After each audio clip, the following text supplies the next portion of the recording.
This fourth myth in our Reader's Theater version of the Iliad is titled The Rage of Achilles. Now, before we get into this, I just want to give some background information on Achilles.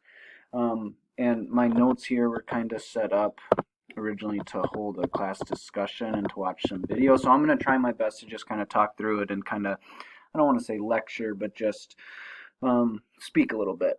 So some background information on Achilles here is that he's not the king of anything. He's not the king of any land. He is not a ruler over any specific area in Greece. However, being the mightiest warrior, he does have his own kind of platoon or his own mini army of soldiers called the Myrmidons. Now, they look to Achilles as his leader. If he doesn't fight, neither do they. So, he's essentially like the most powerful person without actually having power over a specific area of land.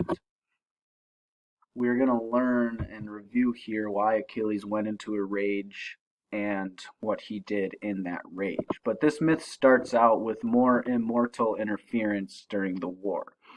There are two immortals that get wounded, which is weird to think about because immortals are seen as, not being able to ever get hurt. But a mighty warrior, Diomedes, actually ends up wounding and hurting Aphrodite and Ares. He stabs both of them.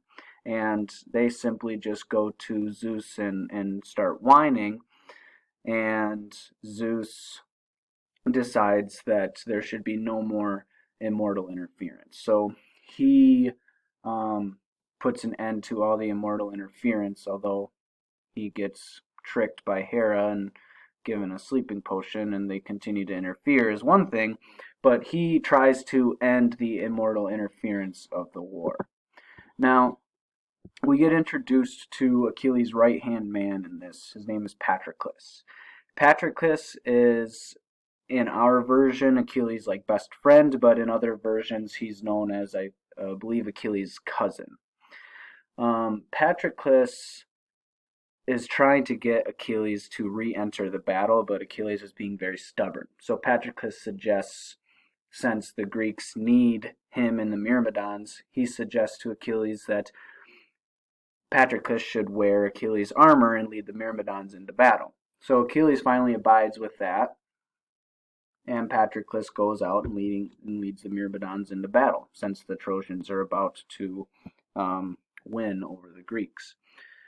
When they go into battle, all the Myrmidons and everybody thinks that Patroclus is actually Achilles, but it's not. So when Patroclus comes face to face with Hector, the prince of Troy, and arguably their greatest warrior, they get into a duel. They duel and they fight, and Patroclus, obviously not being as skilled of a warrior as Achilles, gets killed by Hector. Now, this surprises everybody because everybody thinks that it's actually Achilles and that Hector has killed Achilles, but he killed Patroclus. So, once Achilles finds out that Hector had slain Patroclus, he goes into a blind rage. He re-enters the battle with a sole mission of killing Hector. He doesn't care about anything else. All he wants to do is avenge Patroclus's death and kill Hector. And I think it's interesting to look at and compare this kind of mindset that Achilles is in as opposed to him entering the battle during our second reading, The Tides of War, when Odysseus found him. During the Tides of War, he just wanted to go to war so he could be remembered. He just wanted everybody to know his name as a great warrior. Here, he's going into war specifically with a purpose, to kill one specific person. I think it's interesting to look at. This slide kind of gives it away, but Achilles goes and wants to fight Hector. They do duel, and Achilles comes out victorious, killing Hector, the brother of Paris. Now, once Achilles kills Hector, you'd think that it would be over, but that's not the case. Achilles essentially ties him up behind his chariot and drags Hector's dead body around the walls of Troy and eventually brings it back to the Greek camp.